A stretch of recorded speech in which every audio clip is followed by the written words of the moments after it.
Is this on? Yes, great. Awesome. Hello, everyone. Welcome to the start of UT Energy Week. It's an awesome week. And here we are Monday, so there's lots more in store. I'm Molly Bales. I am a co-lecturer for the Energy Ventures course. We're doing a bit of a hybrid this year, the first time that we've done it before. Bit of an open house class, because this is our ecosystem class during the course, which means that it's the opportunity for our students to get to know the rest of the Longhorn community and also get to know Austin and Texas and the various ways they can kind of work with folks to keep building their businesses. So thank you for being here. Alrighty, so our students are here. Raise your hand if you're a student so people know. This is our class. It's the third time we've taught the class. So I want to take y'all through just a little bit of what we've done so far, and then we'll talk about some logistics we have for our class, and then we'll get on to the live taping with the Wildcatters. Alrighty, so just to give y'all some context, this is for our students and also for our visiting folks who might want to get to know the course. So Energy Ventures is a 14-week-long course focused on taking students through the steps to build a business and ultimately culminate in a simulated investor pitch. So to recap for the students, we are week 10 of week 14. I kind of can't believe that. It's gone by really fast. I don't know how it feels for y'all. So to date, here's what we've kind of done. You all assembled your teams in the first few weeks. Then we moved on to various business topics such as finance from the enterprise perspective, as in the startup perspective, also from the venture capitalist perspective. We talked about policy and megatrends, how that affects your business. We also talked about marketing, so thinking about go-to-market strategy and also your target market, picking out your beachhead and your follow-on markets. And then we've also done some practice for you to present your business concepts. So earlier in the semester, you practiced your elevator pitches. You have your elevator pitches tomorrow that we're going to tell everybody about in a minute. And then at the end of the semester, you, of course, have your final presentation. So that's a little bit about the course. Our main text is the 24 steps of disciplined entrepreneurship, so that's what I've shown here. I also kind of looked back on this, and for the students, we went through 14 of the 24 steps, which is pretty good in 10 weeks. So great job for y'all. I know this is a fast-paced course, and y'all have done a great job. So now it's time, we're moving on to the course where today I said ecosystem course. It's a class, it's focused on collaboration. So please take the time today after this live taping to get to know some other folks in the UT Energy community and beyond. And we'll talk about that poster session in a minute at the end. But I wanted to kind of give y'all an update of how things are going. You'll hear from Andy Bowman, CEO of Jupiter Power. Please be ready to ask questions. We will have live Q&A at the end. And then we also have the reception right after this to our left, the poster reception. So we hope that you go and enjoy it. And for our students, it is required that you go to the poster reception and talk to some folks and see what collaboration can benefit you or just stimulates your mind. So that's what we're doing. Quick reminder for things for folks in the course. Your policy assignment is due tonight at midnight. We also have your elevator pitches tomorrow, so please be prepared for those that you will be giving at the reception. And for our non-students, please join us and watch our students as they pitch their business ideas that were started only at the beginning of this semester. And then the final note here is to our students and to everyone, please take advantage of all there is to offer at Energy Week. Finally, just one more piece of logistics. Next week, we're going to be reviewing some key concepts. Thank you to those of you who filled out the survey so that we can cover some concepts that you were interested in. If you have any more suggestions, it's not too late to kind of throw those our way ASAP. And then in 2 weeks, we're doing things a little bit differently where you'll have appointments with Michael and me in order to go over your business concepts and give you some feedback in preparation for your final presentation. Alrighty, and that is all we have. I'm gonna pass over to my co-lecturer, Michael Weber, and then we'll get on with the show. Thanks, y'all. good to see you. I remember when this was UT Energy Forum like 15 years ago, and it's become a bigger and bigger thing every year with more attendees and more participants and more sponsors. So hats off to the whole Energy Institute team who did this. Molly didn't really introduce herself. Let me add a little more comment about Molly. Why is Molly teaching this course? Because she took this course when she was a student at MIT, and she herself is a serial entrepreneur. She's been involved in a variety of startups that either she launched or she joined early on. So she has her own personal expertise and experience, having been through the class, so it's fun to co-teach it with her. I'm Michael Weber. I'm a professor in engineering at LBJ School of Public Affairs, and I do a lot of teaching and research on energy environmental topics, kind of at the nexus of engineering, policy, markets, and commercialization, so it's fun to co-teach this class with Molly. This is an unusual kind of class because we're here to have a conversation, but we're not going to lead the conversation. We have two people who are going to be key parts of this conversation. Chuck Yates, who's about to come to the stage, is with Digital Wildcatters. Digital Wildcatters actually would be a fun podcast name. And now they got a product, Collide, and he's got Chuck Yates Needs a Job, you might know, as one of the brands of his podcast. He'll be leading the podcast. It's his podcast, and doing the interview with Andy Bowman here. Andy Bowman is a serial entrepreneur. He helped make wind a thing in Texas, now doing that with batteries. He's also an alum of UT, a friend of UT, and he's written a book about energy. So really a great lineup for us today. And I'll hand over to Chuck, and then I guess you're going to run the show and get them involved with Q&A. But yeah, please help me welcome them up. Thank you. Sure. Nothing like this. Jacob, do I need to hit a button? You're good. I'm good.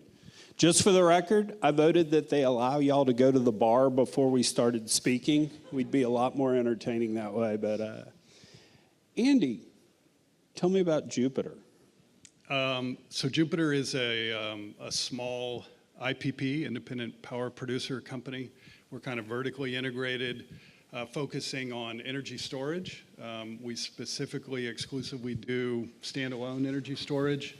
We have 9 operating projects, about 1,500 megawatt hours that we're operating every day in the market here in ERCOT. And we're building another 1,000 right now. That'll be online in the next few months. We have about 120 employees. We're based here in Austin, and we have an office in Chicago and then a small office in Houston. And we've been operating these projects here in Texas. Our first several projects were out in West Texas in the Permian Basin, where it's an interesting energy situation, power situation, and oil and gas and renewables all mixed up together. And we started in 2017, and we've had a couple private equity transactions, and we're going strong right now. So walk me through starting a company, because I'm looking out in the audience, and this looks like serial entrepreneurs all across the front row there. Yeah. What's it like to start a company? What do people need to know? Yeah, I loved hearing about your assignments, and as folks are going through the steps, and it sounds like y'all will have a great experience putting your thoughts together about what a new business would look like right now. I've done this 3 times now, and what I would say is that it's a terrifying thing to do, just honestly, first, right up front. I think it's something that you would only do if you are really driven by a conviction that you have an idea that is so compelling that you just can't. Each time you think about it, the outcome is, this is a good idea. This is a good idea, and it's totally going to work, even though all of the statistics about starting a new business are very challenging. It's something that you really feel like is the right thing for you to do personally. And but it's scary to start a business. It's scary to quit a job and to go out and convince a lot of people that a company that does not exist today is totally going to exist, is going to succeed, is going to live on and employ many other people over a period of years.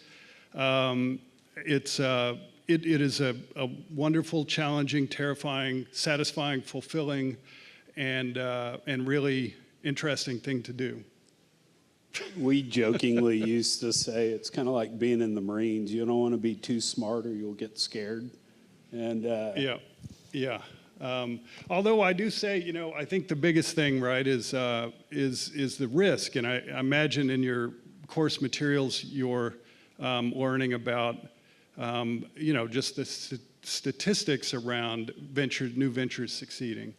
And so, if you know an awful lot about that, you'd be very focused on the possibility of things not working out. But I really feel like if you really put your thinking through the paces, if you get together with a lot of other really smart, really careful people who you trust, and build a good team and identify the right resources, it will get off the ground and can be successful.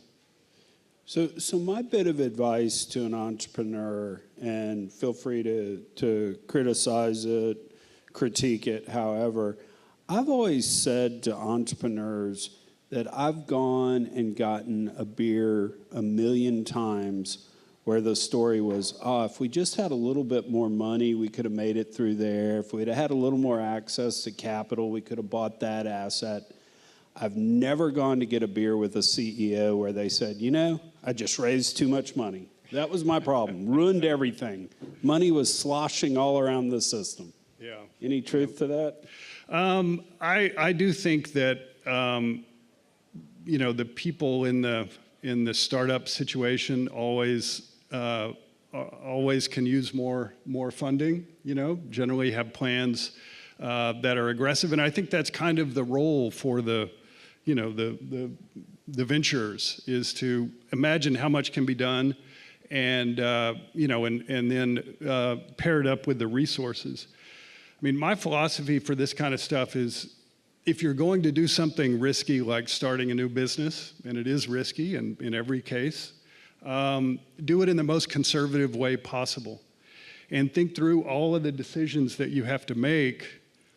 Running out of money is the that is the third rail. I mean, that is you've got to be thinking really several steps down the road.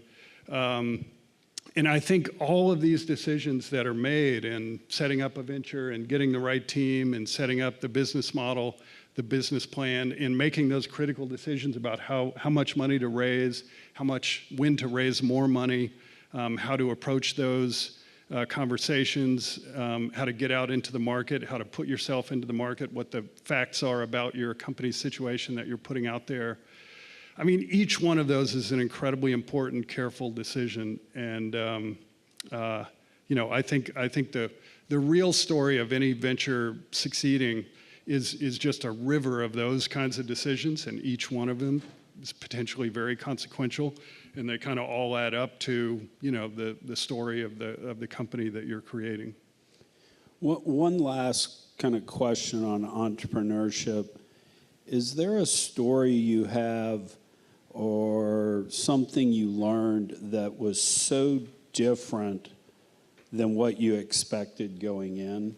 Is there one of these things that just was, never would have guessed that in 1,000,000 years? Yeah, I think I would have a whole category of those. I've learned a lot in this business. I was in y'all's shoes, as Michael said. I went to graduate school here. I was at the law school and the LBJ school.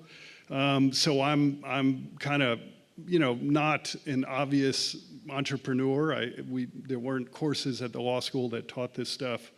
Although I do think the law school prepares you well for business, which is kind of a minority opinion, but I believe it's true.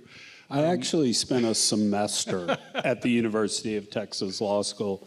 Figured out big, thick book, tiny print, no pictures. That was bad. Just wasn't my jam.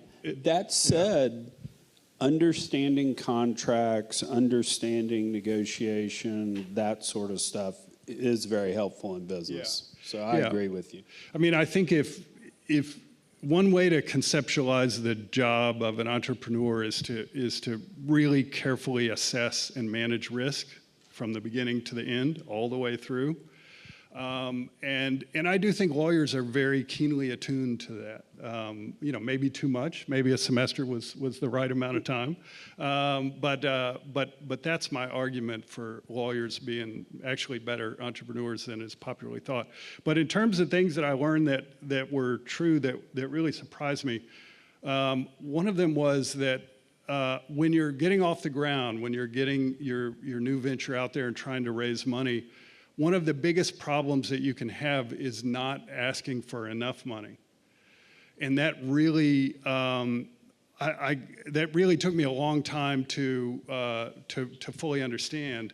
There are classes of professional investors out there that are, all they do all day long is deploy tens and hundreds of millions of dollars and much more than that. There's a much different group and a tougher group in many ways that you can raise lesser amounts of money from. And so often, I mean, you can kind of de-risk your business getting up and running if you actually can put a lot more capital to work. And that was a very counterintuitive. I think most entrepreneurs are like, how can I get away with taking on as little investment as possible? I mean, I have this incredibly difficult task, which is raising enough money to get my business going. And so I think people are often in kind of a defensive crouch as the entrepreneur, trying to get by on as little as they can, and there are certainly benefits to raising lesser amounts of money if you can.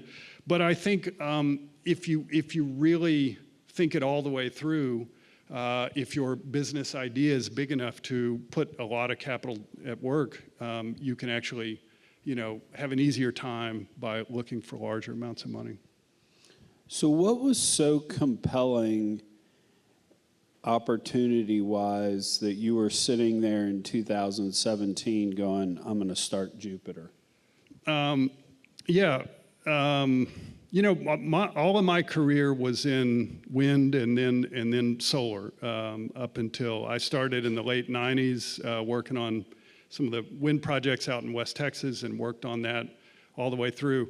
And many of the wind projects that I worked on out there, some of them are so old now that they've actually been decommissioned. They've actually been, they served their 20 years under their power purchase agreement and they no longer exist. But the majority of the projects that I've worked on here have been here that whole time and are continuing today. And one of the things that you learn in the course of developing renewable energy projects is that it's windy in certain areas. Like Texas is a great example. It's very windy in West Texas. We found windy spots and then we developed wind projects and those projects got built. And then over time, a bunch of other wind projects got built. And what happens when you build a bunch of wind projects in the same areas, when it gets really windy, the supply of power overwhelms the capacity of the transmission lines to export that power back to load. And so what you see is low prices. It becomes windy in West Texas. The price of power falls. It's the one time of the day when that wind project is going to finally produce energy for sale, and its opportunity gets spoiled by supply and demand, and so the price falls. And even in the way that wind economics work, the price can not only fall to zero, but it can actually fall to a negative price where you have to pay to get it on the transmission line. And so many of the projects that I had developed early in my career, there had been so many wind projects built that they were experiencing this problem where just for the capacity of the transmission system, there was plenty of electrons. They just weren't in the right place and they weren't at the right time to be used in Houston or Dallas or South Texas or wherever. And that was the genesis of Jupiter as an energy storage company. All of my partners and myself come from renewable energy, and we saw this happening with projects that we had developed.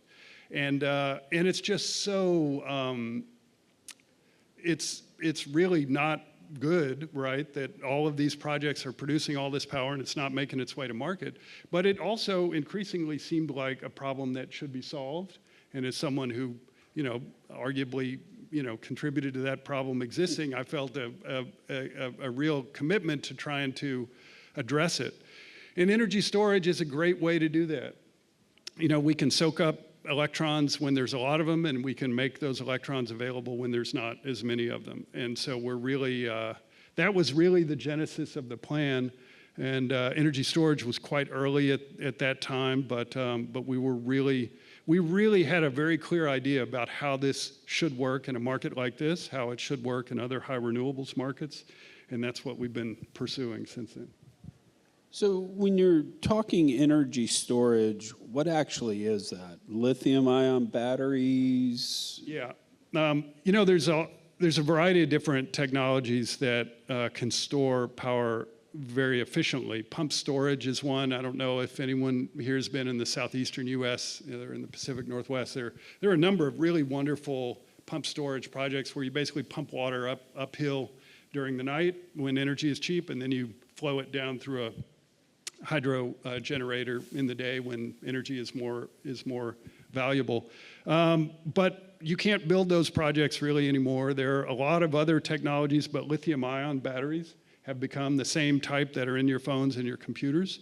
Those have come very far from here at UT, where they were very significantly advanced out into the world. And the efficiency and the rate of improvement of this technology is really extraordinary. So we have millions of batteries across the 9 projects that we operate. They're kind of combined into trays and then racks and then containers, and then all of those are connected by wires.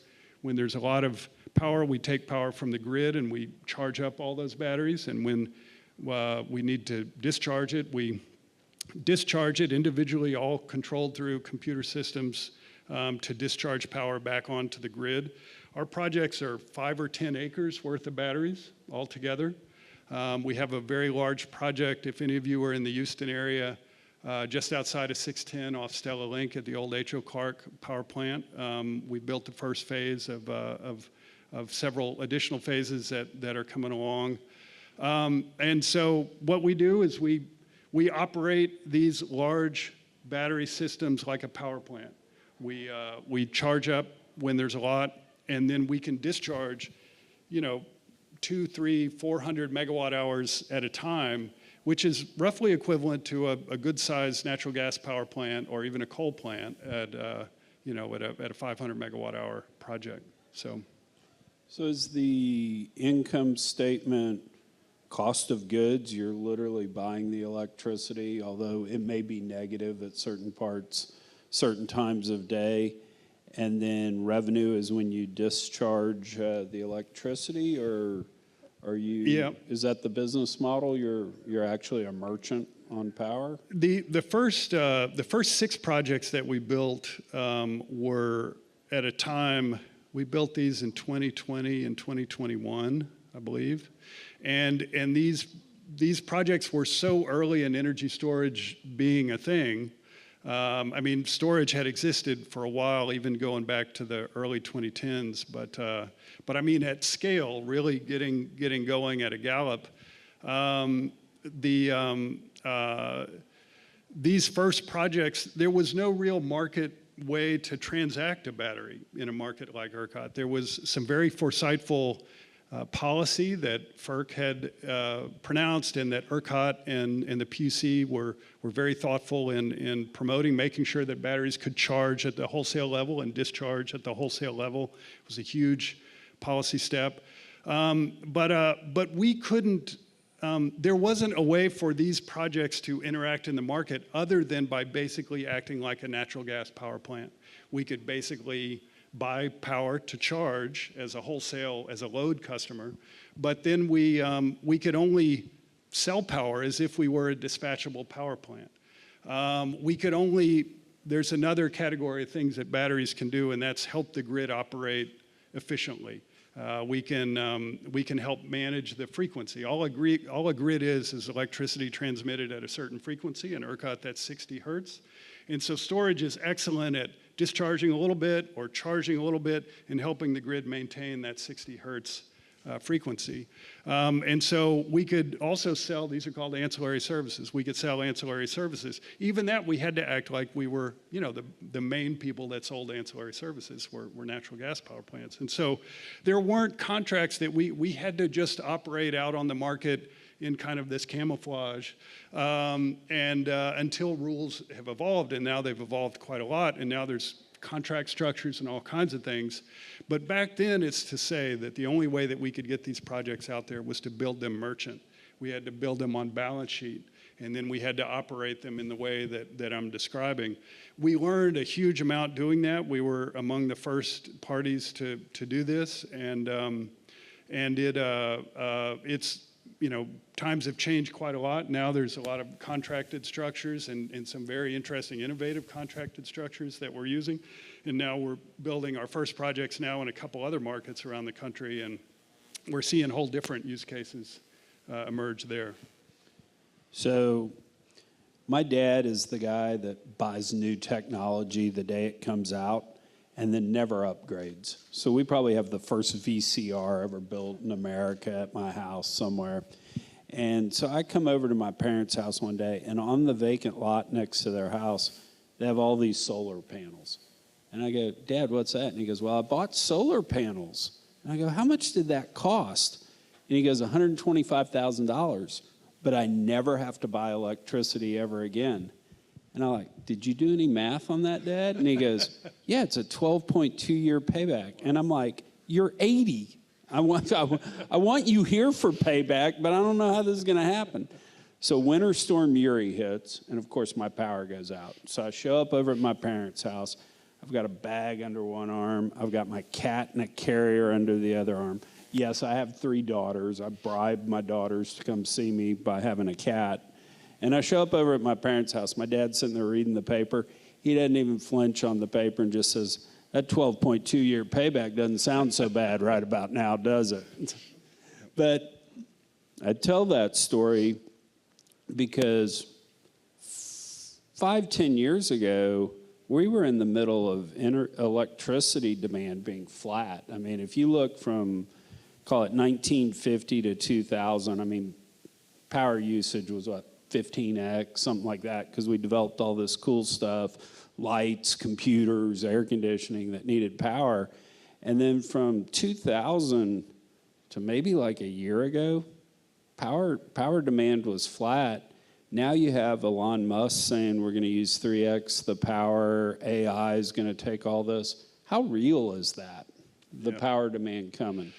Yeah, this is a huge topic these days, and I imagine, you know, everyone would be familiar with the idea that as awesome as AI is, it consumes, the AI data servers consume vastly larger amounts of power than even all the servers that power the Instagram and the LinkedIn and the everything else that everybody has. I mean, the carbon footprint of the things that we do with our phones and our computers is unbelievable. And I don't think many people fully realize exactly how big that is. And as big as it is now, you can look at every grid system across North America and their forecasts, and they are completely through the roof. ERCOT is a great example. You know, ERCOT on the hottest day last summer, we consumed about 85 gigawatts of power. That's kind of our peak system size here.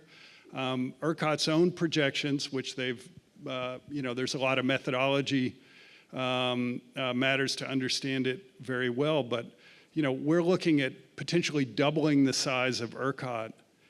So every power plant that's ever been built here in the history that's operating right now, building one of those again over the next several years. There's a lot of questions about exactly how much of this is gonna come to pass. But it's not just ERCOT, it's PJM, the biggest grid in the country. It's CERC, it's New York, it's SPP, MISO, I mean everywhere. And so where is all this power gonna come from? You know, the way that you develop a power plant is you get your rights together and then you ask permission to connect to the grid, and then that takes 6 or 7 or 8 years, depending on where you are. Shorter often here in ERCOT.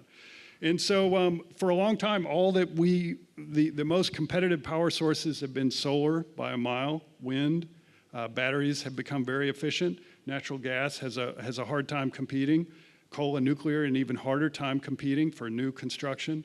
And so where is all this power going to come from? Well, the stuff in the queue, the stuff that has been patiently waiting is solar, storage, wind, and a little bit of gas. Gas is natural gas power plants are dispatchable. You can turn them on, you can turn them off. Turbines are gas turbines, which is what you generate electricity with burning natural gas with. Or the lead time is you can read in the paper every day, it's a different, 6 years, 10 years, 15 years for new gas turbines. There is so much demand for power, and there is a process that we have for new power showing up, and it's, with certain technologies. There's a lot of demand for other technologies to come along.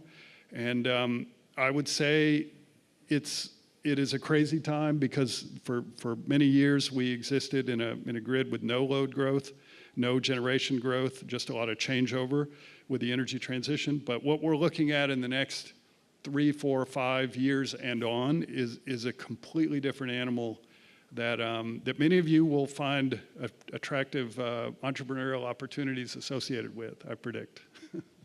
Yeah, my running joke is always when you start playing around with AI and you get out of the bar and you go to Taco Bell on the way home and you get home and your toilet knows to be seated. We're going to embed AI in everything we have. And in just a typical AI search on ChatGPT is 5 to 10x the power usage of the Google search we were doing 3 years ago that we thought was the most amazing website ever, and now it sucks. This doesn't even have AI embedded in it. And so is this hyperbole when I say this? I actually think AI is going to be so incredibly important from a national security point of view that if we cede this to China or any of the other adversaries out there, we're going to be in really big trouble. And I think ultimately, to maintain that lead in AI, it's got to come back to energy here in the United States, and we've got to solve these problems. Yeah, it is a huge strategic priority, and the main input is power. And this situation that I'm describing, where it's very challenging, especially if you're going to start picking and choosing. If you're going to say, no, I don't like wind, this about this technology, this about this technology, and especially if you then throw in a very challenging and ultimately pretty adverse policy landscape situation on what are major long-term, huge capital commitment decisions. It is such a jumble of conflicting directives. I couldn't agree with you more that it's absolutely essential that we advance this. I also think, a point that Professor Weber has made in the past is that we're going to be enjoying the fruits of this technology. It will hopefully help us get better about the way our electricity system and many of the other challenges that we're facing. It will hopefully really strengthen our hand at addressing all of these things. But if we can't get a lot more power quickly, it is the primary input, apart from chips, into this stuff working. And it's a really challenging picture to move from where we are very quickly to where everything suggests we need to be. From my perspective, we need all of the above. We also need this power to be cheap. The cheapest power you can get right now is solar and wind. Batteries are excellent. Transmission is amazing. Gas is still expensive. Gas still has a commodity input that will have to be managed, but we need power for all this stuff. We need power for organic economic growth. We need power for schools, for hospitals, for the University of Texas. We need to somehow do all of this, do it well, and do it quickly, and it's a big challenge. And I think the other thing to layer on top of it that's underappreciated is a lot of this, you just have to build stuff. You have to put wires here, and potentially we need longer transmission lines than we've historically used. And it's almost impossible today in the regulatory environment in the United States to just build stuff that crosses state lines. I think we forget about that being in Texas, having ERCOT, our own grid. Yeah, it's totally true. I'm frequently reminded we're lucky enough to do business all around the country. I've done a lot of work here in Texas and in ERCOT in particular in Texas. And I'm a big fan of ERCOT in terms of how it manages key processes. And when I put it in comparison to the way that many other grids manage the process of new generation connecting, for instance, things function very efficiently here. It's a real challenge, I think. Balancing all of the factors that need to be addressed for something big to get done. One of the most challenging things is, unfortunately, new transmission. We've seen some really amazing efforts at getting big interstate transmission built over the last 20 years, and it's one of the lowest hanging fruit, getting these lines done. And yet from a policy perspective, a permitting perspective, a political perspective, it's proven very challenging, and it's very frustrating because we could be seeing a lot of progress quickly with large-scale transmission advancing.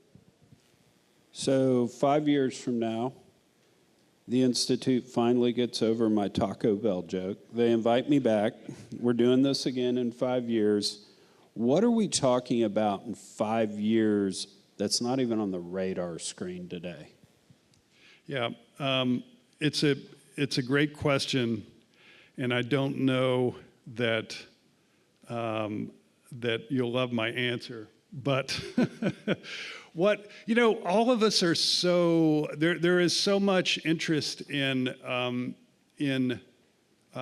doing something other than some of the things that we figured out already that work really well.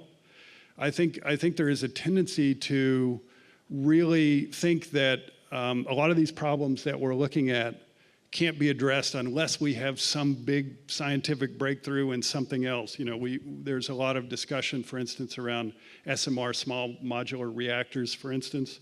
There's a lot of work, and I'm a big fan of all of this work, and I'm a supporter, and I'm positive about it, and I really hope that a lot of it is successful. But what I really hope that among the things that we'd be talking about 5 years from now is that these technologies that we already have, that we have seen plummet down the cost curve, like falling off a mountain, wind first, solar next, batteries next, are going to continue to fall and get cheaper and cheaper, and are going to be much more deployable, much more quickly, in much broader commercial contexts because they cost less, they need less money to pay for them in different contracts and market settings.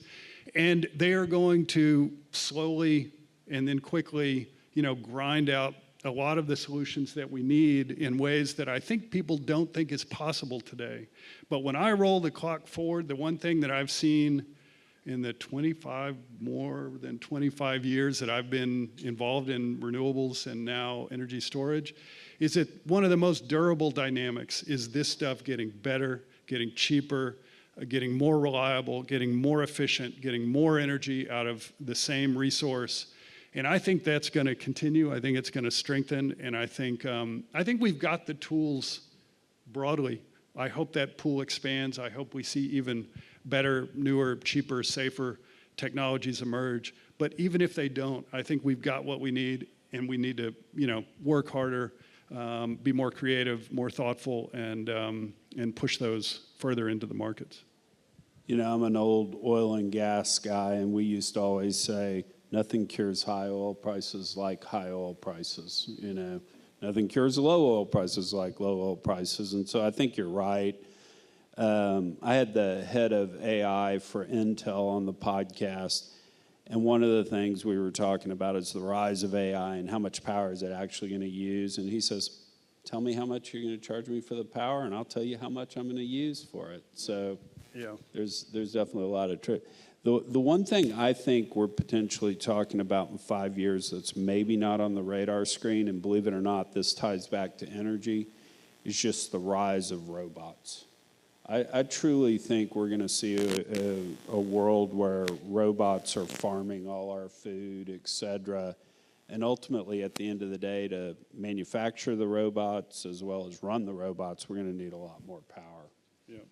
I can't disagree with that. It seems to be coming, and electrification of everything is running at a gallop right now too. So, All right, students, you got questions? You can either come to the mic or be loud, whichever one you want.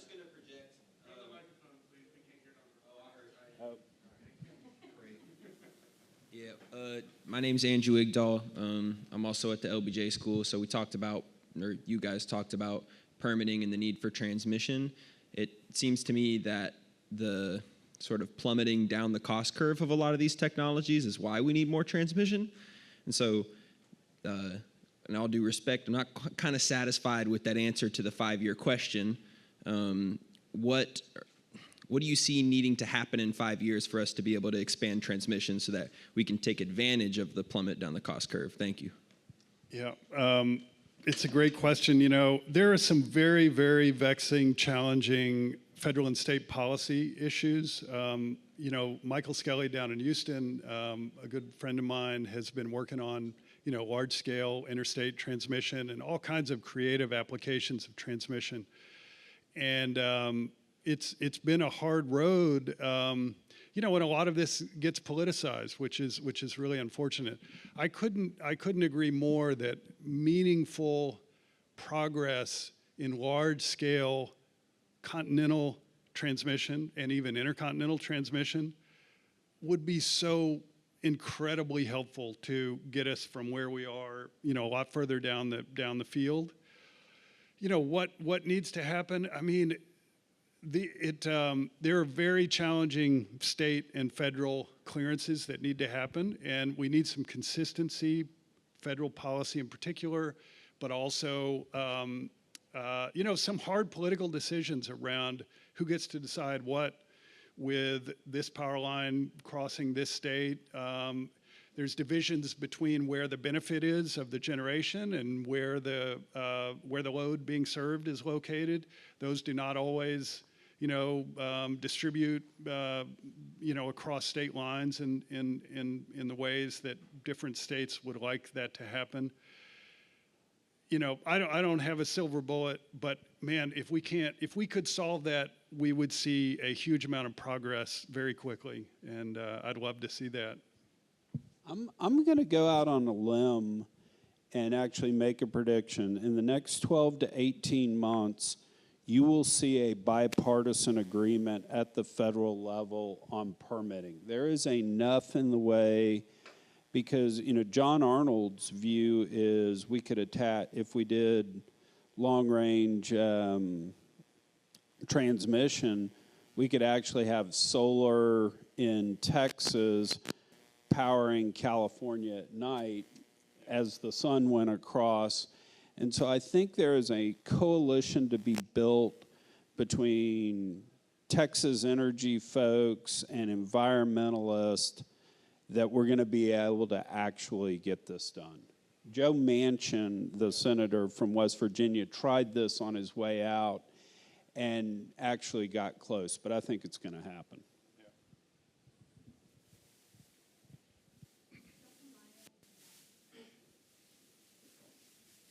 Hi, my name's Rob Caston. I'm a mechanical engineering school student here at UT, and I wanted to ask about the expansion of your existing projects.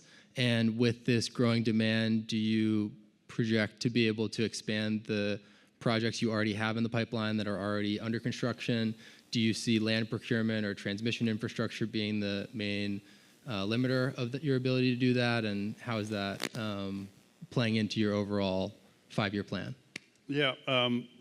We have a saying which is the easiest project to build next year is an expansion of the project that we built last year, because the land, the interconnection, broadly a lot about the asset. And so any time that we build a project, we try to secure additional land and kind of plan for the growth of additional phases if the opportunity presents. And we're doing that with a number of projects right now.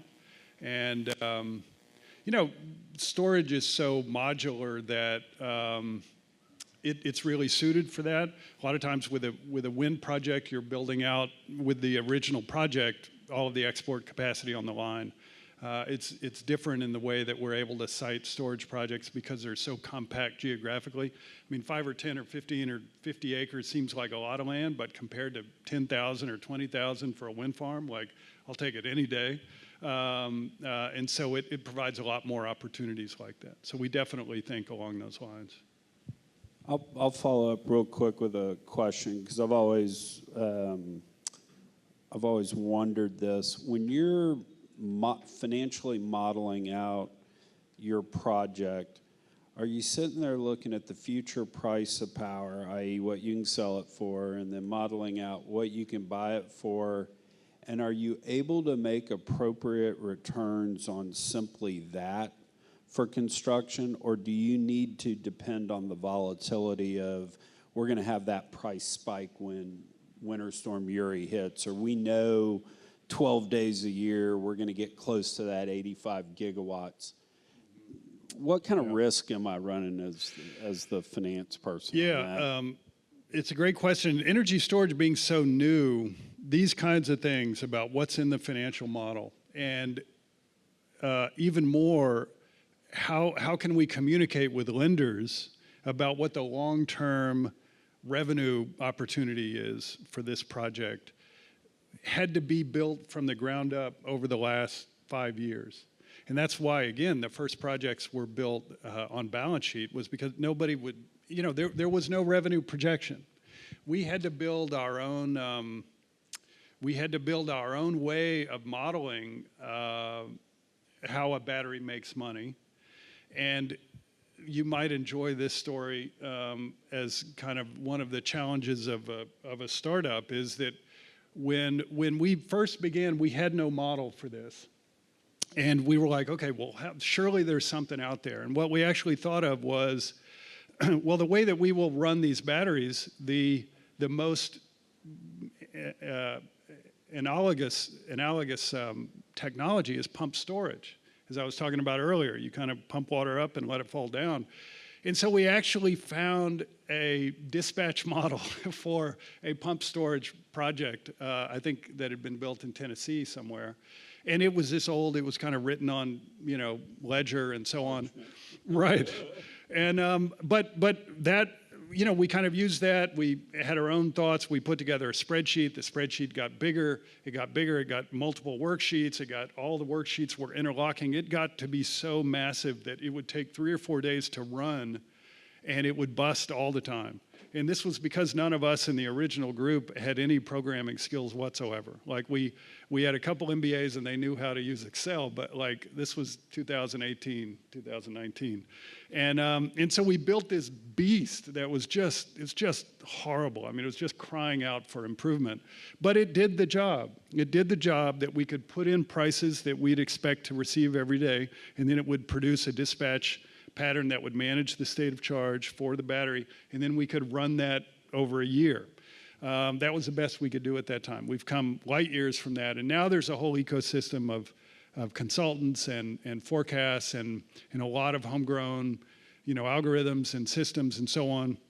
And so now what we get is 2 or 3 or 4 times a year, we get a crop of 3 or 4 forecasting services that they will produce forecasts for us for each market, and we kind of run those against each of the projects that we're interested in doing some financial modeling on.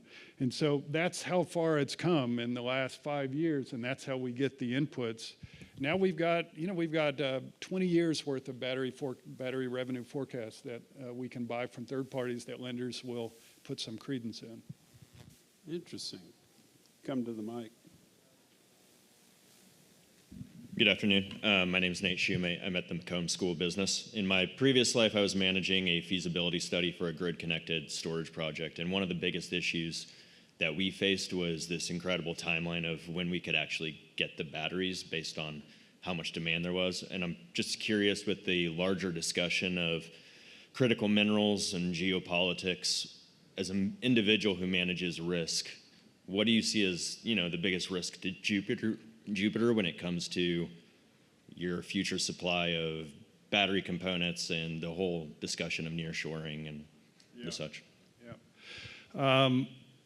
You know, I remember where I was when the IRA, the Inflation Reduction Act, passed. I don't know how many of you might, but it's a big deal. You may be familiar with the idea that there was a tax credit that was invented for incenting early oil and gas exploration and new technologies and so on, and then that got applied to wind, and then that got applied to solar, and then batteries were the one big energy food group technology that didn't have a tax credit. And then when the Inflation Reduction Act passed, that expanded it to us. And so, you know, we've kind of joined the rest of the party with like, yeah, you know, there's kind of some stability here. The IRA is such a thoughtful piece of legislation because among its really important components was onshoring, was kind of, you could build a new plant that would manufacture batteries and you could earn a production tax credit. You could buy the needed minerals from our allies, from parties that we're interested in doing more business with, countries like Chile and Australia and Canada and others. There was really a very thoughtful package for creating a basis for a lot of manufacturing with a lot of run room that was going to marry up with the demand for projects all at the same time. You know, certainly there are things you can criticize the act for, but you know, in my opinion, it was really designed to kind of address a lot of the challenges that you're talking about. One of the biggest issues that folks have had is this industry has grown and kind of fits and starts, and energy storage, so-called stationary energy storage, is differentiated from EVs, which are, you know, that's kind of the big, we're the tail on the dog of EVs in terms of battery technology R&D. And so our supply of batteries would kind of rise or fall depending on how EVs were doing. And when EVs didn't do very well, we had kind of a glut of batteries that we could buy. And then in other times, and especially the commodity price of lithium would, you know, there's just all kinds of issues in an immature supply chain that would constrain or then flood our supply. And what we've seen in the last 9 weeks has been a whole new introduction of policy uncertainty, both around tariffs and around the fate of the Inflation Reduction Act, tax credits, and other factors there. And so, you know, uncertainty is the real challenge with this. I would say that supply, in some ways, has never been better because there's been a lot of maturation, a lot of expansion of the manufacturing capability, and we're seeing really leaps and bounds having occurred since the IRA was passed in domestic manufacturing. Like, we're seeing these plants are going up. We're having real live conversations with hard delivery dates and prices for domestically produced equipment, with some mix of internationally produced equipment in many cases, but, you know, on the trail to there. And so, you know, from where I sit, it is among the biggest challenges right now is how do you get the supply that you need? And how do you make decisions about projects that we can't build until 26, 27, 28 with these uncertainties? You know, we have a financial model that drives all these. Well, what am I putting in the equipment cost cell? Is it a 25% tariff? Is it a 50% tariff? Is it an 80% tariff? I mean, During the third term of the Trump White House? well, you know, one does wonder like where this all goes, and will it settle, and will it fix at some point? I mean, if we're only X weeks into this, there's 3 3/4 years to go, and it'll be interesting to see where the tariff goes from here. But ultimately, going back to the AI and the load growth, it's extremely challenging to meet this strategic priority, this emergency power strategic priority, at a time when it hasn't been harder in years to actually plan for these kind of capital commitments. So. Hi. So I'm a No second year. pressure. Last question.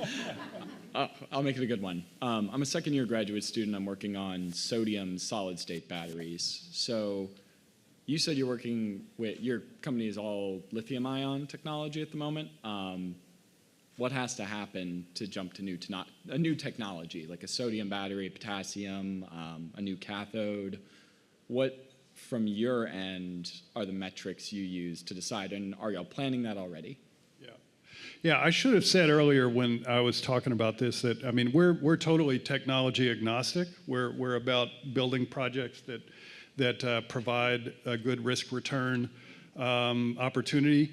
We're very eager for new technologies. Among those that I personally am most eager about is sodium-based technology instead of lithium.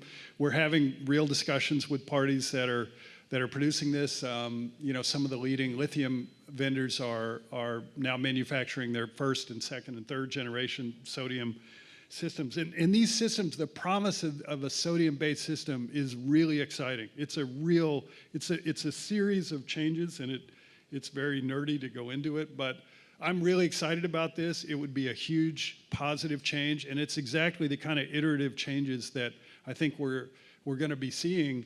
It's the same kind of, you know, a lot of this stuff, annoyingly somehow I got out of all the years of school never having taken a chemistry class, but all of these changes, solar panels, batteries, many of the issues that like rare earth minerals in wind turbine generation technology come down to chemistry, and probably no more than with battery systems. But we're seeing so much innovation and improvement and refinement, and I don't see that stopping anytime soon. The cheaper this equipment gets, the more opportunities we have to fit it into the market, and it's a very exciting part of the industry to me. One last thing, we didn't get this question, but I've got a microphone. One of the things I'd like to say to everybody in this room that I'm really serious about, that I've seen in my career, is as energy people, we have totally sucked at telling our stories, talking about what we do, talking about the importance of the industry, and having a really thoughtful discussion about it. There are trade-offs, yes. There are climate issues we need to deal with, but at the end of the day, when energy prices are high, people die. I mean, I hate to be that morbid about it, but it's really true. And so everybody sitting in this room, everybody has an iPhone. Become a content creator about the industry. Talk about what you're doing. I want to hear all about the solid state sodium battery. So make some content about it and tell the world what we're doing, because it's really important. If we don't solve these issues, one, it has national security issues to it, but two, just quality of life is energy. And so we all need to be sharing what we're doing in this every day. Hear, hear. Thank you, guys. That was fun. That was great. Thank you so much. I don't know if this mic is on. Chuck Yates with Digital Wildcatters and Collide, and Andy Bowman, the CEO of Jupiter Power. Really appreciate that conversation. Quick logistical comments, reception now and here, and the posters in the other room for the students in the class. And tomorrow, we're hoping you can come back for the reception. I hope you can be here all day and all the days Energy Week, but the students will be doing their pitches during reception tomorrow at 5:30 p.m., so we hope you can join us then as well.